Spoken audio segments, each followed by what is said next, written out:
et c'est ça qui n'est pas acceptable, c'est que la réalité de la politique menée par Israël et de la volonté d'Israël, c'est en aucun cas d'engager un processus de paix. Et pourquoi ? Parce qu'ils veulent poursuivre dans la voie de la colonisation et poursuivre dans la voie de l'annexion rampante de Cisjordanie. Dominique de Villepin démonte la propagande de l'occupation israélienne sur LCI. L'ancien Premier ministre était invité sur le plateau d'LCI afin de répondre aux questions du journaliste controversé Darius Rochebin. Ce dernier reproche à Dominique de Villepin d'être trop critique envers l'occupation israélienne concernant les massacres de masse dans la bande de Gaza. Des reproches qui vont pousser l'ancien Premier ministre à recadrer le journaliste Darius Rochebin en lui rappelant l'hypocrisie des politiques et de certains médias qui ne cessent de dénoncer vigoureusement la Russie mais qui restent sourds et aveugles face au génocide en cours à Gaza. C'est une logique jusqu'au-boutiste qui est celle d'un gouvernement ultranationaliste aux abois. C'est la survie de Benjamin Netanyahou. Et la survie de Benjamin Netanyahou passe par son bilan. Face à la catastrophe, au drame, à l'horreur du 7 octobre, il doit afficher des résultats. Il ne peut pas avoir en vain, pendant 7 mois, martyrisé le peuple palestinien pour si peu. Aujourd'hui, les résultats sont maigres, même s'il y a un certain nombre de responsables qui ont été tués. Plus qu'un certain nombre. D'après eux, ce sont des milliers de militants du Hamas. Oui. Et ça, qu'il y ait beaucoup de morts civiles...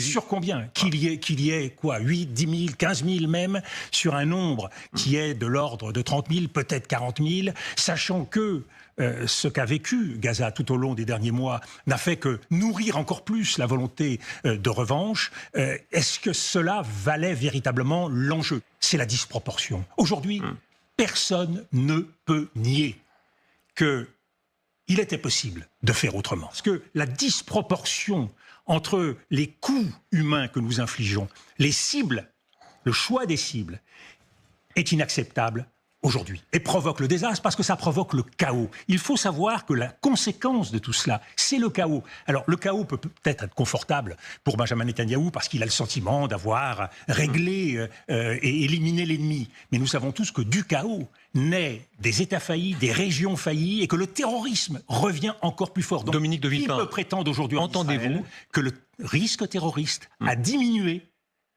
depuis l'intervention militaire israélienne. C'est la seule question qui vaille. Est-ce que le risque terroriste a diminué? Et nous voyons bien qu'à partir de là, pour le gouvernement israélien, la tentation, c'est la surenchère.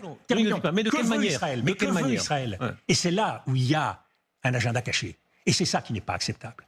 C'est que la réalité de la politique menée par Israël et de la volonté d'Israël, c'est en aucun cas d'engager un processus de paix. Une grande partie des combats qui sont engagés là sont faits pour masquer le fait qu'Israël ne veut en aucun cas, en tout cas Benjamin Netanyahou, en aucun cas d'une négociation. Et pourquoi?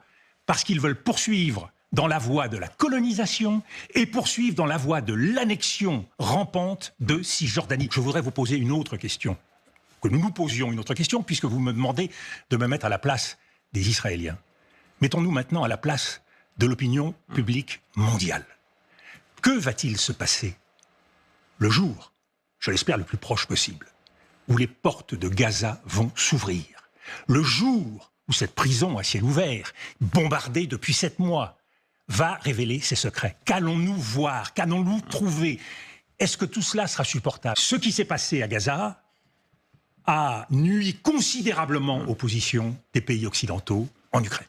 Parce que l'hypocrisie occidentale, le 2 poids 2 mesures, le langage pour les uns, défense du droit international, n'est pas apparu dans l'affaire de Gaza. Vous voulez dire que beaucoup dans le Sud global pensent qu'une vie palestinienne vaut moins qu'une vie ukrainienne? Oui, et surtout que les Occidentaux défendent un certain nombre d'idéaux. Nous sommes fiers de nos droits humains, des valeurs humanistes, mais nous défendons ces valeurs et ce droit international en Ukraine, et nous ne le défendons pas de la même façon en Afrique ou au Moyen-Orient. Les Américains ont perdu en Afghanistan. Qu'est-ce que c'est que l'Afghanistan? Qu'est-ce que sont les combattants afghans? Ils ont perdu en Irak. Il faut savoir que la force ne peut pas tout quand elle n'est pas appuyée sur une stratégie politique. Monsieur Rochebin, je l'ai dit depuis 2013. Qu'est-ce qui est arrivé à la France, au Mali et au Sahel? Nous avons perdu. Alors on dit aujourd'hui, on a perdu militairement comme on disait jadis, on a perdu politiquement et pas militairement comme on disait jadis, qu'en Algérie, on avait aussi gagné militairement mais perdu politiquement. Tout ceci, c'est des raisonnements et c'est des arguties. Israël est en grand danger. Pourquoi? Parce qu'on ne peut pas avoir raison seul contre le monde entier.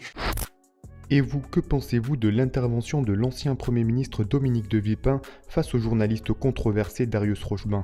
Donnez-nous votre avis en commentaire. En attendant, rejoignez-nous, soutenez l'information Break News.